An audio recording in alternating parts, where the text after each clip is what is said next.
Hi, బాగున్నారా అందరూ? నేను మీ దీప్తిని. Welcome back to my channel.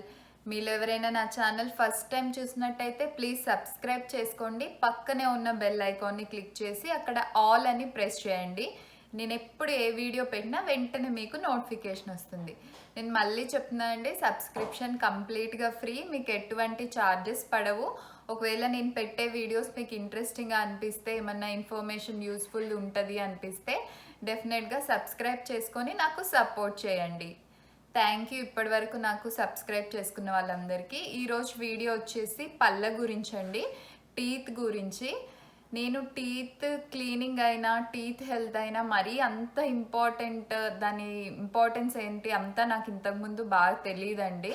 నార్మల్గా బ్రష్ చేసుకోవడము, మౌత్ వాష్ యూజ్ చేయడం అలా చేసేదాన్ని. కానీ రీసెంట్గా నేను లాస్ట్ వీక్లో ఒకసారి టీత్ క్లీనింగ్ చేయించుకున్నాను. అప్పుడు ఆ డెంటిస్ట్తో క్లియర్గా అన్నీ మాట్లాడాను అనమాట. నేను కూడా చాలా ఇన్ఫర్మేషన్ సేకరించాను. నాకు తెలిసిన విషయాలు చాలా మీతో ఈరోజు షేర్ చేసుకోవాలి అని అనుకుంటున్నా. మనలో చాలామంది పళ్ళని చాలా నెగ్లెక్ట్ చేస్తామండి. అంటే ఏముంది, పొద్దున్న లెగిసి ఒకసారి బ్రష్ చేసుకుంటాం కదా, సరిపోద్ది. కొందరికి రాత్రి పడుకునే ముందు కూడా బ్రష్ చేసుకునే అలవాటు ఉంటుంది. 2 టైమ్స్ బ్రష్ చేసుకున్నాం, ఇంకా అయిపోయింది కదా అనేసి అనుకుంటాం. కానీ మనకి తెలియకుండా మన టీత్లో చాలా జరుగుతూ ఉంటుంది లోపల. అది మనం తెలుసుకోవటం చాలా ఇంపార్టెంట్ అన్నమాట. మనలో గమనించుకుంటే మనకి పళ్ళ నుంచి దుర్వాసన రావడం, నోటి నుంచి దుర్వాసన రావడం చాలా మందిలో ఉంటుంది. కానీ ఎక్కువ పట్టించుకోమన్నమాట. బ్రష్ అయితే చేసుకుంటున్నాం కదా, ఇంకేం చేస్తాంలే అనేసి అనుకుంటూ ఉంటాం. ఎస్పెషల్లీ ఇప్పుడు ఈ కోవిడ్ వల్ల మనం మాస్క్ అది పెట్టుకుంటున్నాం కదా. మాస్క్ ఎప్పుడైతే పెట్టుకొని మనం మాట్లాడతామో ఆ వాసన అంతా మనం నోస్ దగ్గరికి ఈజీగా వెళ్ళిపోయి మన స్మెల్ కూడా మనకు తెలుస్తూ ఉంటుంది. మన పళ్ళు చూసుకున్నా సరే కొంచెం పాచి పట్టినట్టు ఎల్లోయిష్గా అవ్వడము అవన్నీ జరుగుతూ ఉంటాయి. చాలా మటుకు ఇప్పుడు ఒక 10 మెంబర్స్ తీసుకుంటే మినిమం ఒక 5-6 మెంబర్స్లో ఇలాంటి ప్రాబ్లమ్స్ కామన్గా ఉంటాయి. కానీ ప్రత్యేకించి స్పెషల్గా మనం ఏం చెయ్యమన్నమాట, వదిలేస్తూ ఉంటాము. నాకేంటంటే అంతకుముందు అంత సమస్య ఏం లేదు. ఎప్పుడన్నా బాగా ఎక్కువ బ్రష్ చేసినప్పుడు కొంచెం బ్లీడింగ్ లాగా బ్లడ్ కనిపించడం అలా అయ్యేది. కానీ ప్రెగ్నెన్సీ స్టార్ట్ అయిన తర్వాత లాస్ట్ 3-4 మంత్స్ నుంచి బాగా ఈ గమ్స్ నుంచి బ్లడ్ రావడము, ఏదన్నా ఫోర్స్గా తగిలినా సరే, బ్రష్ చేసుకున్నా సరే రావడం ఎక్కువ అయిందనమాట. నేను మా గైనిక్తో చెప్పాను ఇలా అవుతుంది అని. అంటే ప్రెగ్నెన్సీ టైంలో అది ఒక సిమ్టమ్, మన హార్మోనల్ చేంజెస్ వల్ల, ఆ టైంలో మన బాడీలో వచ్చే చేంజెస్ అన్నిటి వల్ల మనకి గమ్స్ నుంచి బ్లడ్ కూడా వస్తుంది. అంత వరి అవ్వకు, కుదిరితే ఒకసారి డెంటిస్ట్ దగ్గరికి వెళ్ళి క్లీన్ చేయించుకో అని చెప్పారు నాకు. ఈవెన్ ప్రెగ్నెన్సీ అప్పుడనే కాకుండా నార్మల్గా ఎవరికైనా సరే మనలో చాలామందికి ఈ పాచి పట్టడం అంటారు కదా, పళ్ళకి పాచి ఉండడం కానీ, బ్యాడ్ స్మెల్ రావడం కానీ, కొందరికి బ్రష్ చేసుకుంటుంటే ఆ మనం బ్రష్ చేసుకున్నాక ఉంచితే అందులో కొంచెం బ్లడ్ లాగా కనిపించడం కానీ జరుగుతూ ఉంటుంది. కానీ అంతగా పట్టించుకోము మనము. అది అంతా బ్యాక్టీరియా అంట. ఎల్లోగా అయ్యేది ప్లేగ్ అంటారంట. దాదే చాలా రోజులు అలాగే ఉంటే, మంత్స్ ఇయర్స్ ఉంటే అది బ్లాక్గా కూడా అయిపోయి దాన్ని టార్టార్ అనేసి అంటారంట. సో మన సలైవా ఉంటుంది కదా, ఉమ్మంటాం కదా, అది దానికి బ్యాడ్ బ్యాక్టీరియాని కిల్ చేసే కెపాసిటీ ఉంటుందంట. అది కిల్ చేస్తూ ఉంటుందంట. కాకపోతే ఎప్పుడైతే మనం ఫుడ్ పార్టికల్స్ తినేసి అది మన నోట్లో ఉండిపోతాయో అప్పుడు ఆ ఫుడ్ పార్టికల్స్కి బ్యాక్టీరియా కలిసి ఇంకా ఎక్కువ అవుతుందంట. బ్యాక్టీరియా మనకి పళ్ళ మీద కనిపించేదంతా బ్యాక్టీరియా అంతా ఎక్కువ అయిపోయి కనిపిస్తూ ఉంటుందంట. పళ్ళ సందులో ఇరుక్కున్న ఫుడ్ పార్టికల్స్ కూడా అవి అలా ఉండిపోయి ఎల్లోయిష్గా అవ్వడము, బ్రౌనిష్గా మళ్ళీ బ్లాక్ అయిపోవడము, దానివల్ల ఈ చిగుర్లలో నుంచి చిగురు వాయడము, బ్లడ్ రావడము, కొందరికి పిప్పి పళ్ళు, టూత్ డికే అంటారు కదా, అలాంటి సమస్యలు రావడము, ఈ వాచేసి చిగుర్లు, పళ్ళ మధ్యలో సందు ఎక్కువ రావడము, ఇవన్నీ సమస్యలు అవుతూ ఉంటాయంట. వీటన్నిటికీ సొల్యూషన్ ఏంటి అని అంటే, మనం రెగ్యులర్గా బ్రష్ చేసుకోవడం, నీట్గా మౌత్ వాష్ వాడడము, ఫ్లాసింగ్ అని చేంజ్ చేసుకోవాలంటండి. మనం ఎంత నీట్గా బ్రష్ చేసుకున్నా, 2 టైమ్స్ బ్రష్ చేసుకున్నా సరే పళ్ళ సందులో ఇరుక్కున్న ఫుడ్ పార్టికల్స్ అవన్నీ అలాగే ఉండిపోతాయంట. అప్పుడు ఫ్లాసింగ్ అంటే చాలామందికి ఐడియా ఉండుంటుంది, కొందరికి తెలియదు అనుకుంటా. పళ్ళ మధ్యలో జస్ట్ మనకి థ్రెడ్ లాగా ఉంటుంది అనమాట. ఇది ఫ్లాసింగ్ థ్రెడ్ అంటారు, దారము. ఇది ప్లాస్టిక్ది. సో ఫ్లాసింగ్ థ్రెడ్స్ దొరుకుతాయి మనకి, అవి ఇట్లా కట్ చేసేసి ఇలా వేళ్ళకి చుట్టేసుకొని టీత్ మధ్యలో ఉన్న ఫుడ్ పార్టికల్స్ కానీ ఏమైనా ఇరుక్కొని ఉంటే అవి క్లీన్ చేసుకోవాలి. అది కంపల్సరీ చేసుకోవాలంట. దీని గురించి కొందరికి పాజిటివ్ ఒపీనియన్, నెగిటివ్ ఒపీనియన్ కూడా ఉందంట. నేను డెంటిస్ట్ని క్లియర్గా అడిగాను అనమాట. నాకు ఈ బ్లీడింగ్ ప్రాబ్లమ్ స్టార్ట్ అయ్యాక బ్రషింగ్ చేసుకుంటేనే చాలా బ్లడ్ వచ్చేది, ఇంకా నేను ఫ్లాసింగ్ అని పళ్ళ మధ్యలో ఇట్లా పెట్టి క్లీన్ చేస్తే ఇంకా బ్లడ్ వస్తుంది కదా అని నేను ఆపేసాను, చేసుకోవట్లేదని చెప్పాను. తనంది అది నువ్వు చేసిన తప్పు, అట్లా చేసుకుంటూ ఉండుంటే నీకు కొంచెం ఆ బ్లడ్ రావడము, చిగుర్లు వాడడం అనేది తక్కువ అయిపోయేది. ఎప్పుడైతే మనం వదిలేస్తామో ఆ ఫుడ్ పార్టికల్స్, బ్యాక్టీరియా గ్రోత్ ఇంకా ఎక్కువ అయిపోయి సమస్య అనేది ఇంకా ఎక్కువ అవుతుంది, అలా చెయ్యొద్దు అని చెప్పింది నాకైతే. ఇంకొకటి నాకు పర్సనల్గా ఏమనిపించిందంటే ఈ బ్రషింగ్, ఈ ఫ్లాసింగ్ వీటితో పాటు పుక్కిలించి ఉంచడము. మనం ఫుడ్ తిన్న తర్వాత ప్రతిసారి బ్రష్ చేసుకోవద్దు. ఎక్కువ టైమ్స్ బ్రష్ చేసుకున్నా సరే పళ్ళ మీద ఎనామిల్ అని ఉంటుంది అనమాట, ఒక లేయర్, అది పోతుంది. అది పోతే ఇంకా టీత్ ఇంకా వీక్ అయిపోయి తొందరగా డ్యామేజ్ అయిపోద్ది అనమాట. సో మార్నింగ్ ఒకసారి, నైట్ ఒకసారి బ్రష్ చేసుకుంటే సరిపోద్ది. కానీ మనం మధ్యలో చాలాసార్లు తింటూ ఉంటాం, లంచ్ చేస్తాం, మధ్యలో స్నాక్స్, ఫ్రూట్స్ అవి తింటూ ఉంటాం కాబట్టి తిన్న ప్రతిసారి పుక్కిలించి ఉంచడం చాలా అంటే చాలా ఇంపార్టెంట్ అండి. నేను పర్సనల్గా ఎక్స్పీరియన్స్ కూడా చేశాను. మనం క్యారెట్స్ తిన్నా, నట్స్ తిన్నా, కొన్ని ఫుడ్ ఐటమ్స్ తిన్న తర్వాత వెంటనే పుక్కిలించి ఉంచితే ఒక రకంగా అనిపిస్తుంది, పళ్ళు కూడా సెన్సిటివ్గా జూయి అన్నట్టు ఉంటుంది. ఇప్పుడు కాఫీ తాగో, టీ తాగో వెంటనే మనం పుక్కిలిస్తే ఎట్లుంటుంది, అట్లా వెంటనే కాకుండా కొంచెం సేపు అయ్యాక ఒక 5-10 నిమిషాల తర్వాత, ఎస్పెషల్లీ క్యారెట్స్, గ్రేప్స్, బెర్రీస్ అలాంటి ఏమైనా ఫ్రూట్స్ తిన్న తర్వాత, ఏదైనా ఫుడ్ ఐటమ్స్ తిన్న తర్వాత మీరు పుక్కిలించి చూడండి. ఆ ఉంచిన వాటర్లో ఎన్నో ఫుడ్ పార్టికల్స్ మనకు కనిపిస్తూ ఉంటాయి, చిన్న చిన్నవి. మనం ఒకవేళ పుక్కిలించకుండా, మౌత్ని క్లీన్ చేసుకోకుండా అలాగే వదిలేస్తే అవి ఆల్రెడీ పళ్ళ మీద ఉన్న ప్లేగ్, బ్యాక్టీరియా ఇట్లా పాచిలాగా ఉంటుంది కదా, స్టిక్కీగా ఉంటుంది, దానికి ఇవి అటాచ్ అయిపోయి ఉండి ఆ బ్యాక్టీరియల్ గ్రోత్ ఇంకా ఎక్కువయ్యి మనకి పళ్ళ సమస్యలు రోజు రోజుకి పెరుగుతూ ఉంటాయి అన్నమాట. సో ఇమ్మీడియట్గా మనం ఇప్పుడే డెంటిస్ట్ దగ్గరికి వెళ్ళి డెంటల్ క్లీనింగ్ చేయించుకోకపోయినా మనం ఇంట్లో మాత్రం ఈ తిన్న ప్రతిసారి పుక్కిలించి ఉంచడము, కంపల్సరీ మార్నింగ్, నైట్ బ్రష్ చేసుకోవటము, మౌత్ వాష్ వాడటం కూడా చాలా ఇంపార్టెంట్ అండి. ఒకవేళ మీకు అవైలబుల్ ఉండి మౌత్ వాష్ వాడగలిగితే వాడండి. ఒకవేళ లేదు, మేము మౌత్ వాష్ వాడలేము అనుకునే వాళ్ళు ఉంటే మీరు కొన్ని తులసాకులు నవలండి, కొన్ని పుదీనా ఆకులు నవలండి. ఇప్పుడు మనకి మౌత్ వాష్లో కూడా మోస్ట్లీ మింట్ ఫ్లేవర్స్ ఇలా ఉంటాయి అన్నమాట. అవి ఏం లేదు, మనకి నోట్ నుంచి బ్యాడ్ స్మెల్ రాకుండా ఏమైనా బ్యాక్టీరియల్ గ్రోత్ని తగ్గించడానికి యూజ్ అవుతాయి. మనం న్యాచురల్గా మనకి తులసాకులు, పుదీనాకులు దొరికితే అవి హ్యాపీగా నవిలినా సరిపోతుంది. పసుపు కూడా యాంటీ బ్యాక్టీరియల్ అంటారు. మెయిన్ బ్యాక్టీరియాతోటే ప్రాబ్లం కాబట్టి మనము వారానికి ఒకసారి, 3 రోజులకు ఒకసారి కొంచెం గోరువెచ్చటి నీళ్ళల్లో పసుపుని కలుపుకొని పుక్కిలించి ఉంచడం అలా కూడా చేస్తూ ఉండండి. మన పళ్ళని మనము మన ఫేస్ని, వేరే వాటిని ఎట్లా పట్టించుకుంటామో అట్లా మన పళ్ళ గురించి కూడా మనం పట్టించుకోవడం చాలా ఇంపార్టెంట్ అండి. నేను ఇంకా చాలా ఇంపార్టెంట్ విషయాలు కూడా తెలుసుకున్నాను. ఏంటంటే ఈ మనకి నోట్లో నుంచే ఫుడ్ అనేది వెళ్తూ ఉంటుంది, ఇదంతా ట్రావెల్ అవుతూ ఉంటుంది కాబట్టి ఈ బ్యాక్టీరియా అనేది హార్ట్లోకి, లంగ్స్లోకి ట్రావెల్ అయ్యే ఛాన్సెస్ కూడా ఉంటాయంట. దాని గురించి ఇంకా కంప్లీట్ రీసెర్చ్, ఫైనల్ రిజల్ట్స్ రాలేదంట, కానీ రీసెర్చ్ అయితే జరుగుతుందంట. ఈ బ్యాక్టీరియా హార్ట్ వాల్వ్స్లోకి వెళ్ళడం వల్ల హార్ట్కి కూడా ఎఫెక్ట్ అయ్యే ఛాన్సెస్, బ్లడ్ ప్రెషర్ కూడా ఎక్కువ అయ్యే ఛాన్సెస్ కూడా ఉంటాయంట. ఎస్పెషల్లీ ప్రెగ్నెంట్ లేడీస్ మాత్రం అస్సలు నెగ్లెక్ట్ చేయొద్దంట అండి. ఎందుకంటే ఈ బ్యాక్టీరియా మన నుంచే ఫుడ్, బ్లడ్ అన్నీ బేబీకి వెళ్తూ ఉంటుంది కాబట్టి ఈ బ్యాక్టీరియా అనేది మన మౌత్లో ఉంచి బేబీకి కూడా వెళ్ళి అక్కడ ఇన్ఫెక్షన్స్ అయ్యే ఛాన్సెస్ ఉంటాయంట. అందుకే ఖచ్చితంగా ప్రెగ్నెంట్ లేడీస్ ఉంటే చాలా జాగ్రత్తగా ఉండండి. ఈ కొంచెం బ్లడ్ రావడము అవన్నీ కామన్ అంట, కానీ ఇఫ్ మీకు కుదిరితే ఒకసారి డెంటిస్ట్ దగ్గరికి వెళ్ళి క్లీన్ చేయించుకోండి. మీరు రెగ్యులర్గా ఇంట్లో తీసుకోగలిగే జాగ్రత్తలు కూడా కంపల్సరీ పాటించండి. టీత్లో వచ్చే ప్రాబ్లమ్స్లో ఫస్ట్ స్టార్టింగ్లో మనకైతే బ్యాడ్ స్మెల్ రావడము, ఈ చిగుర్లు వాయడము, ఒక్కొక్కళ్ళకి పళ్ళు ఊగుతూ ఉంటాయి కూడా, అంటే పళ్ళు లూజ్ అయిపోతూ ఉంటాయి. ఇది ఇంకా సివియర్ స్టేజ్కి వెళ్తూ ఉంటుంది. అది స్టేజెస్ వైజ్ ఉంటుందంట. ఫస్ట్ ఇట్లా బ్లీడింగ్ గమ్స్ నుంచి స్టార్ట్ అయ్యి చిగుర్లు వాయడం స్టార్ట్ అయ్యి మన పళ్ళకి చిగుర్లకి మధ్యన ఒక 2 mm గ్యాప్ లాగా ఉంటుందంట, అది కామన్ అంట. ఆ గ్యాప్ అనేది ఇంకా ఎక్కువ అవుతూ ఉంటే ఇంకా ప్రాబ్లమ్స్ ఎక్కువ అవుతూ ఉంటాయంట.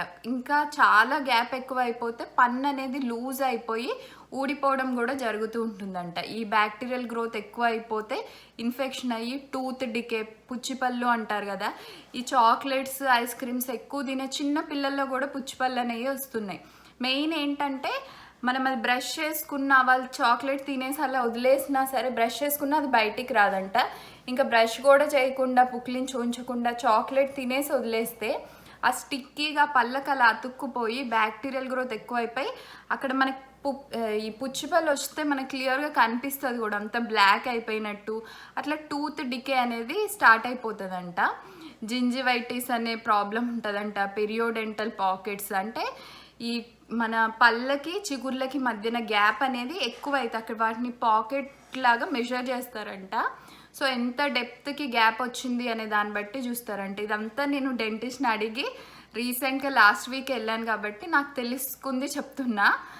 సో అది ఎక్కువ గ్యాప్ అవ్వకుండా ఈ బ్యాక్టీరియల్ గ్రోత్ అనేది తీసేసి మనం రెగ్యులర్గా హైజీనిక్గా మన మౌత్ని మెయింటైన్ చేస్తే ఆటోమేటిక్గా చిగుర్లు అనేవి టైటన్ అయిపోతాయంట. ఇంకా సమస్య ఎక్కువైన వాళ్ళు ఏంటి అని అంటే పళ్ళు ఊడిపోవడము, ఈ డికే అవ్వడము, అలాంటి ప్రాబ్లమ్స్ అవుతాయంట. కొందరికి మరీ సివియర్ అయిపోయి ఇది చిగుర్ల నుంచి, మనకి చిగుర్లలో బోన్ ఉంటుంది, బయటికి కనిపించే చిగురు, ఆ చిగురు కింద ఇక్కడ గట్టిగా ఉంటుంది కదా, అక్కడ చిగురులో బోన్ ఉంటుంది అనమాట, టీత్ బోన్ అని. ఆ బోన్కి కూడా స్ప్రెడ్ అయ్యే ఛాన్సెస్ ఉంటాయంట. ఇంకా అది స్ప్రెడ్ అయితే అది ఇంకా నెక్స్ట్ స్టేజ్ అంట, దానికి కంపల్సరీ వేరే ట్రీట్మెంట్ అనేది అవసరం అవుద్దంట. సో ఇవన్నీ తెలుసుకున్న తర్వాత నాతో పాటు మీరందరు కూడా కంపల్సరీ టీత్ని క్లీన్గా ఉంచుకోవడం ఇంపార్టెంట్ అని తెలుసుకుంటారనేసి అనుకుంటున్నా. ఇప్పుడు నా టీత్ క్లీనింగ్ ఎక్స్పీరియన్స్ చెప్తా అండి. ఇక్కడ యూఎస్లో వచ్చేసరికి కంపల్సరీ 6 monthsకి ఒకసారి టీత్ క్లీనింగ్ చేయించుకుంటారంట అందరూ, చిన్న పిల్లలతో సహా. వాళ్ళు ఒకసారి క్లీనింగ్ చేయించుకోకపోయినా డెంటల్ చెకప్ అనేది కంపల్సరీ అంట అండి, 6 monthsకి ఒకసారి చేయించుకోవడం. హన్వీన్ మేము తీసుకెళ్ళినా సరే వాళ్ళు అడుగుతూ ఉంటారు ముందు ఫామ్లో, మీరు చేయించుకున్నారా, డెంటిస్ట్ దగ్గర తీసుకెళ్లారా అని అడుగుతారు. మేము ప్రతిసారి నోన్ అయితే పెడుతున్నాము. ఇప్పటి వరకు మేమైతే ఎవరం డెంటిస్ట్ దగ్గరికి వెళ్ళలేదు. నేనే ఫస్ట్ టైం వెళ్ళాను ఈ బ్లీడింగ్ ప్రాబ్లం ఎక్కువ అవుతుంది అనేసి. వాళ్ళు అడిగారు నన్ను, ఫస్ట్ అడిగిన క్వశ్చన్, నువ్వు లాస్ట్ క్లీనింగ్ చేయించుకొని ఎంతసేపు, ఎన్ని మంత్స్ అవుతుంది, ఇయర్స్ అవుతుంది అని అడిగారు. నేను అసలు డెంటల్ క్లీనింగే చేయించుకోలేదు ఇప్పటి వరకు అని చెప్పాను. వాళ్ళు అసలు నమ్మలేకపోతున్నారనమాట. అంటే ఇన్ని ఇయర్స్ నుంచి ఒక్కసారి కూడా క్లీనింగ్ చేయించుకోకుండా ఉంటారా అనేసి డౌట్ వచ్చి వాళ్ళు మళ్ళీ అడిగారు నన్ను, అంటే ఇండియాలో చేయించుకొని వచ్చావా, పోనీ ఇక్కడ కాకపోయినా ఇక్కడికి వచ్చే ముందైనా ఇండియాలో చేయించుకున్నావా అని మళ్ళీ అడిగారు. నేను అసలు ఇప్పటి వరకు నా లైఫ్లో టీత్ క్లీనింగ్ అనేదే చేయించుకోలేదని అన్నా. అవునా, ఓకే ఓకే సరే మేమైతే చేస్తాము అనేసి వాళ్ళు నాకు ప్రాసెస్ చెప్పారు, స్టార్ట్ చేశారనమాట. చెప్పారు అరౌండ్ 1 hour పడుతుంది, కొంచెం అటు ఇటు మన టీత్ కండిషన్ బట్టి. మనం రెగ్యులర్గా 6 monthsకి ఒకసారి చేయించుకుంటూ ఉంటే కొంచెం తక్కువ టైం పడుతుంది అంట, 30 minutes to 45 minutes. నాకైతే మోర్ దెన్ 1 hour పట్టింది. నేను చెప్పా కదా ఇప్పటి వరకు అసలు చేయించుకోలేదు నేను టీత్ క్లీనింగ్ అనేసి. కానీ నాకు చేసిన డెంటిస్ట్ మాత్రము చాలా ఓపికగా, చాలా నీట్గా క్లీన్గా చేసింది. ఇంకా నాకైతే చాలా నచ్చింది. నా ఎక్స్పీరియన్స్ అయితే చెప్తున్నాను. ఫస్ట్ మనకి ఏం చేస్తారంటే వాళ్ళు క్లీన్ బాగా చేస్తారు. ఎప్పటి నుంచో పేరుకుపోయిన పాచి, బ్యాక్టీరియా అదంతా ఉంటుంది కదా, అది తీయాలి కాబట్టి వాళ్ళ దగ్గర ఉన్న ఇన్స్ట్రుమెంట్స్ తోటి కొంచెం గట్టిగానే అంటూ ఉంటారనమాట. సో మనకి చిగుర్లకి పెయిన్ ఎక్కువ వస్తుందని లోకల్ అనెస్థీషియా అనేసి ఇస్తారు. అంటే అదేమి ఇంజెక్షన్ బాగా పవర్ఫుల్ది ఏం కాదు, జస్ట్ ఒక లిక్విడ్ లాగా ఉంది, లైక్ మౌత్ వాష్ లాగానే ఉంది. అదొక సిరెంజ్ లాంటి దాంట్లో పెట్టేసి ఈ పళ్ళకి చిగుర్లకి జాయింట్ ఎక్కడైతే ఉంటుందో అక్కడ ఆమె ఇట్లా పోసిందనమాట. ఆ సిరెంజ్ తోటి జస్ట్ టచ్ చేసి ఈ సైడ్కి ఒకసారి, అప్పర్ టీత్కి 1 side ఒకసారి పోసింది, అప్లై చేసేసింది. చేసినాక ఇంకా క్లీనింగ్ ప్రాసెస్ అనేది స్టార్ట్ చేసింది అనమాట. మొత్తం ఫ్రంట్ సైడ్, బ్యాక్ సైడ్, మళ్ళీ ఇది అయిపోయిన తర్వాత మళ్ళీ ఇటు సైడ్ ఒక అనెస్థీషియా ఇచ్చి అదే ఆ లిక్విడ్ లాంటిది అప్లై చేసేసి మళ్ళీ ఇటు క్లీన్ చేసింది. కింద సైడ్ కూడా ఇటు ఒకసారి, ఇటు ఒకసారి, బోత్ సైడ్స్ క్లీన్ చేస్తారనమాట. నాకు అయితే ఈ ఫ్రంట్ టీత్ లోపల సైడ్ క్లీన్ చేయడానికి చాలా టైం పట్టింది.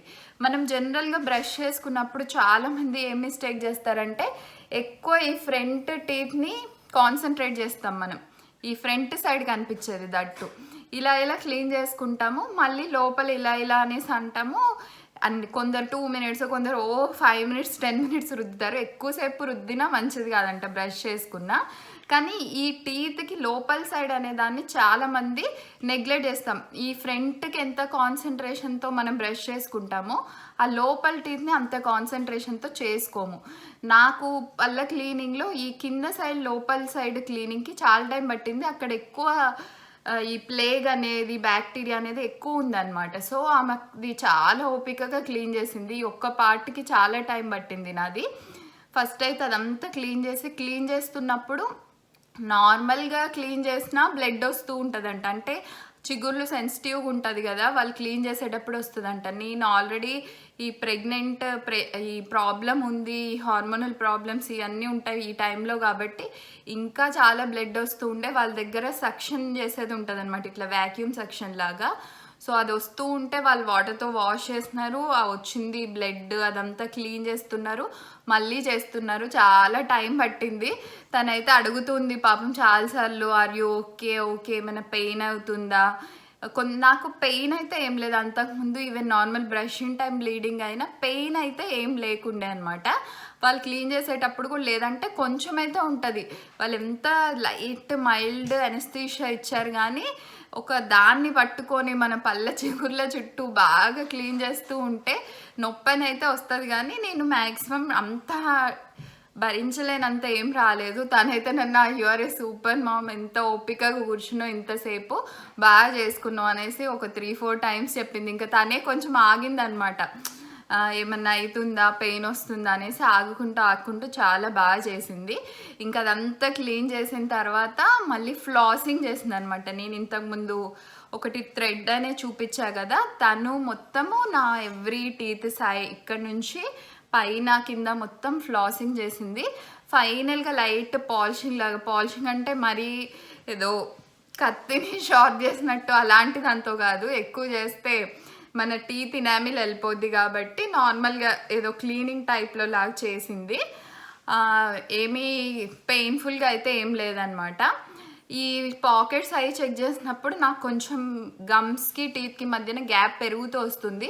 తను చెప్పింది కూడా అది బ్యాక్టీరియల్ ఇన్ఫెక్షన్ వల్లనే, ఇన్ని ఇయర్స్ క్లీనింగ్ చేయించుకోలేదు కదా, అందుకే ఇప్పటి నుంచి అయినా హైజీనిక్గా మెయింటైన్ చేస్తూ 6 monthsకి ఒకసారి క్లీన్ చేయించుకో, మళ్ళీ బ్యాక్ టు నార్మల్ అయింది. అది ఇట్లా చిటుక్కున అయితే పోదు ఏ ప్రాబ్లము, ఎస్పెషల్లీ ఇలాంటి ప్రాబ్లము. నువ్వు స్లోగా చేంజెస్ తెస్తూ రెగ్యులర్గా ఫాలో అవుతుండు, కంపల్సరీ మళ్ళీ గమ్స్ టైటన్ అయిపోయి బ్యాక్ టు నార్మల్ అయితే వస్తుందని చెప్పింది. నాకు అది మెజర్ చేసినప్పుడు ప్రతి టీత్ గమ్కి సేమ్ నెంబర్ అనేది ఉండదండి. నాకు ఈ లాస్ట్ చివరి టీత్స్కి నెంబర్ ఎక్కువ ఉంది, అంటే గ్యాప్ ఎక్కువ వచ్చిందంట. నాకు పర్సనల్గా ఏమనిపించింది అంటే మనం బ్రష్ చేసుకున్నప్పుడు ఆ లాస్ట్ టీత్ వరకు బ్రష్ అనేది రీచ్ అవ్వదు, అంత ఇదిగా మనం బ్రష్ చేసుకోము. సో ఇంకా మనం ఫుడ్ తిన్నా సరే అక్కడ కొంచెం గ్యాప్ ఉంటుంది కదా, కొందరికి విజ్డమ్ టీత్ జ్ఞానదంతాలు అంటారు కదా అవి వస్తాయి, కొందరికి ఏమో రాకుండా ప్లేస్ గ్యాప్ అనేది ఉంటుంది. సో మనం తిన్న ఫుడ్ ఐటమ్స్ అనేది ఎక్కువ అక్కడ స్ట్రక్ అయిపోయి ఉండడము, అవి బయటకి రాకుండా ఉండడం వల్ల ఈ బ్యాక్టీరియల్ గ్రోత్ ఎక్కువ అయిపోయి అక్కడ చిగుర్లకి పళ్ళకి మధ్యన గ్యాప్ అనేది చాలా ఎక్కువ వచ్చిందనమాట. ఇంకోటి తను ఏం రికమెండ్ చేస్తుందంటే ఈ మాన్యువల్ బ్రష్, నార్మల్ మనం బ్రష్ చేసుకునేది కాకుండా ఎలక్ట్రికల్ బ్రషెస్ అని దొరుకుతాయి. ఇప్పుడు ఇండియాలో కూడా దొరుకుతున్నాయి, ఇక్కడైతే మ్యాక్సిమం చాలామంది అదే యూజ్ చేస్తారు. అదైతే సర్క్యులర్ మోషన్ బ్యాక్వర్డ్ ఫార్వర్డ్ అందులో ఉంటాయి అన్నమాట, బటన్ ప్రెస్ చేస్తే. సో మనం అది ప్రెస్ చేసి ఇట్లా పట్టుకుంటే అది ఆటోమేటిక్గా సర్క్యులర్ మోషన్ అట్లా తిరగడం వల్ల ఎవ్రీ టీత్కి అది రీచ్ అయ్యి ఇంకా బాగా క్లీన్ అవుతాయంట. సో నాకు ఆఫ్టర్ కేర్ ఏమని చెప్పిందంటే డైలీ కంపల్సరీ ఫ్లాసింగ్ అనేది చేసుకో అని చెప్పింది. నువ్వు బ్రేక్ఫాస్ట్, లంచ్, డిన్నర్ చేస్తే ఆ 3 times తిన్న తర్వాత 3 times నువ్వు టీత్ మధ్యలో ఉన్నది క్లీన్ చేసుకో అని చెప్పింది. ఇంకొకటి ఏం సజెస్ట్ చేసిందంటే బ్రషింగ్ చేసుకున్న తర్వాత క్లీనింగ్ చేసుకోకు, బ్రషింగ్ చేసుకున్నప్పుడు ఆల్రెడీ నీ చిగుర్లు కొంచెం సెన్సిటివ్గా ఉంటాయి, మళ్ళీ నువ్వు అప్పుడు ఫ్లాసింగ్ చేస్తే బ్లీడింగ్ అయ్యే ఛాన్సెస్ ఉంటాయి. కాబట్టి ఫస్ట్ ఫుడ్ తిన్న తర్వాత పుక్కిలించి ఉంచేసి ఆ టీత్ మధ్యలో ఉన్నది క్లీన్ చేసుకున్న తర్వాత మనం బ్రషింగ్ చేసుకుంటే బెటర్ అని చెప్పింది. అయితే ఈ టీత్ క్లీనింగ్ గురించి కొన్ని అపోహలు కూడా ఉన్నాయంట. కొందరు మంచిది అంటారు, కొందరు మంచిది కాదంటారు. నాకు కొందరు డెంటిస్ట్ ఫ్రెండ్స్ ఉన్నారు.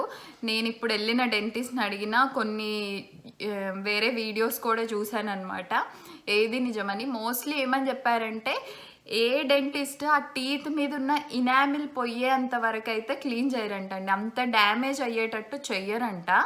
మోస్ట్లీ వాళ్ళు ఆ ప్లేగ్ అనేది, అది ఫుడ్ ఏమన్నా పార్టికల్స్ ఇరుక్కొని ఉంటే అవి క్లీన్ చేయడానికే మ్యాక్సిమం ట్రై చేస్తారంట. కాబట్టి అంత డ్యామేజ్ ఏముండదు. ఇంకొకటి చాలామంది ఏమంటారటంటే టీత్ క్లీనింగ్ చేయించుకున్నాక ఈ టీత్ మధ్యన గ్యాప్ ఎక్కువ అయిపోయింది, లూజ్ అయినట్టు అనిపిస్తుంది అనేసి అన్నారు. అయితే ఏంటి, నాకు డెంటిస్ట్ ఏమని చెప్పారంటే ఎప్పుడైతే ఈ ప్లేగ్ అనేది బ్యాక్టీరియా అనేది ఉంటుందో అది స్టిక్కీ గమ్ లాగా ఉండడం వల్ల టీత్కి మధ్యన ఉండడం వల్ల మనకి టీత్ ఇట్లా పట్టుకున్నట్టు టైట్గా ఉన్న ఫీలింగ్లో ఉంటామంట. ఎప్పుడైతే టీత్ క్లీనింగ్ చేసి ఆ బ్యాడ్ అంతా తీసేస్తారో ఆటోమేటిక్గా బ్యాడ్ గమ్మీ స్టిక్కీది అనేది మన పళ్ళ మధ్యలోంచి వెళ్ళిపోతుంది. కాబట్టి పళ్ళ మధ్యలో గ్యాప్ వచ్చినట్టు మనకు అనిపిస్తుంది అని డెంటిస్ట్ చెప్పారనమాట. అయితే ఈ క్లీనింగ్ చేసిన తర్వాత 2-3 డేస్ కొంచెం సెన్సిటివ్గా ఉంటుంది అని చెప్పారు. అక్కడ వాళ్ళు చేసి ఉంటారు కదా, అవన్నీ పెట్టి అవన్నీ క్లీన్ చేసి ఉంటారు కాబట్టి చిగుర్లు కొంచెం సెన్సిటివ్గా ఉంటాయి. బాగా వేడివి కానీ బాగా చల్లవి కానీ తీసుకోవద్దు అని చెప్పారు. వాళ్ళైతే నాకు నార్మల్ కోల్గేట్ సెన్సిటివ్ ఉంటుంది కదా, ఆ పేస్ట్ అయితే ఇచ్చారు. సో ఒక 3-4 డేస్ ఇది యూజ్ చేయని చెప్పారు. నాకు పెద్ద సెన్సిటివ్గా ఏం అనిపించలేదు. నేను ముందు చెప్పినట్టు ఈ టీత్ దగ్గర నాకు ఎక్కువ క్లీనింగ్ చేయాల్సి వచ్చింది కాబట్టి ఇక్కడ కొంచెం అప్పుడప్పుడు ఏదో ఇట్లా అనిపించదు, అంటే మరీ ఇట్లా సెన్సిటివ్ టీత్లా జువ్వు అన్నట్టు అట్లేం లేదు, కానీ ఏదో కొంచెం అన్ఈజీగా ఈ ఫ్రంట్ ఈ భాగంలో మాత్రం అనిపించింది. ఏదన్నా నేను చెప్పా కదా టీ కాఫీ మానేసాని, చాలా రోజుల తర్వాత ఈరోజు కొంచెం తాగా అనమాట వేడిది. అది తాగినప్పుడు మళ్ళీ అనిపించింది. నేను చేయించుకొని 4 డేస్ అవుతుంది. 4 డేస్ తర్వాత కూడా కొంచెం అయితే అనిపించింది నాకు. వాళ్ళు ఇంకేం చెప్పారంటే మనం చూస్ చేసుకునే పేస్ట్లో కూడా కోల్గేట్లోనే ఇనామిల్ హెల్త్ అని వస్తుందంట, ఇది కూడా ఇచ్చారనమాట వాళ్ళే. ఇది కూడా మంచిగా ఉంటుంది అన్నారు. వాళ్ళు నాకు ఒక paste and mouthwash recommend చేశారు తెచ్చుకోమని. నేను అది ఆన్లైన్లో ఆర్డర్ ప్లేస్ చేశాను, అది కూడా చూపిస్తాను నేను. మీలో ఎవరికైనా కావాలితే చెప్పండి, నేను ఆ లింక్ ఆర్ నేమ్ ఇస్తాను, మీ కామెంట్స్లో ఎవరైనా అడిగితే వాళ్ళకి ఇస్తాను. వాళ్ళైతే నాకు ఒక పేస్ట్ ఇచ్చారు. సో ఈ పేస్ట్ని వాళ్ళే ఇచ్చారనమాట క్లినిక్లోనే నాకు. ఇది ఏంటంటే యాంటీ క్యావిటీ టూత్ పేస్ట్ అంట, ఎక్కువ వాడొద్దంట. ఇది మెడిసిన్ టైప్లో అని చెప్పారు. మార్నింగ్ టైంలో ఏం యూజ్ చేయకు, పడుకునే ముందు మాత్రమే కొంచెం పేస్ట్ పెట్టుకొని యూజ్ చేయి, డే టైంలోకి వేరే పేస్ట్ రాసి ఇచ్చారని చెప్పారు కదా. అండ్ ఈ మౌత్ వాష్ ఒకటి ఇచ్చారు.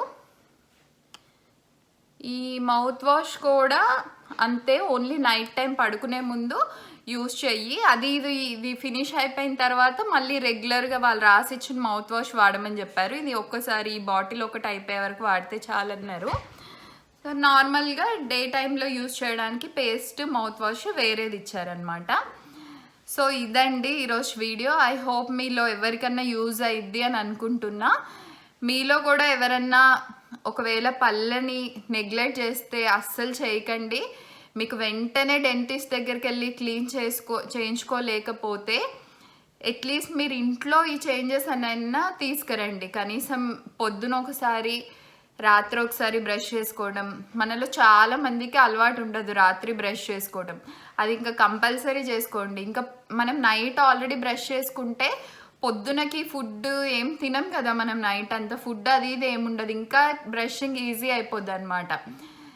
నైట్ చేసుకోవడం చాలా ఇంపార్టెంట్, ఎందుకంటే మనం మార్నింగ్ బ్రష్ చేసుకున్నాక చాలా తింటూ ఉంటాం, తాగుతూ ఉంటాము, అదంతా మన టీత్ మధ్య గ్యాప్స్లలో ఉంటుంది. కాబట్టి నైట్ బ్రషింగ్ అనేది చాలా చాలా ఇంపార్టెంట్ అండి. మీకు ఒకవేళ అలవాటు ఉంటే అవైలబుల్ ఉంటే మౌత్ వాష్ కూడా వాడండి రెగ్యులర్గా. లేకపోతే నేను ఆల్రెడీ చెప్పినట్టు తులసి ఆకులు పుదీనా ఆకులు నవ్వులుతూ ఉండండి.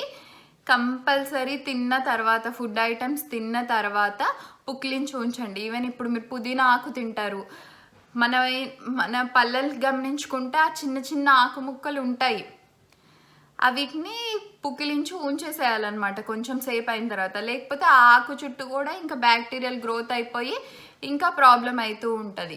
సో చాలా జాగ్రత్తగా ఉండండి. పళ్ళ హెల్త్ చాలా ఇంపార్టెంట్ మనందరికీ. Thank you for watching this video. ఏమన్నా సజెషన్స్ ఉన్నా, మీకు ఎలా అనిపించింది ఈ వీడియో, అవన్నీ నాకు కామెంట్లో చెప్పండి. నచ్చితే మాత్రం కంపల్సరీ ఒక లైక్ ఇవ్వండి. ఎవరికన్నా హెల్ప్ అయింది అనుకుంటే ఈ వీడియోని షేర్ చేయడం మాత్రం మర్చిపోకండి. Take care, bye.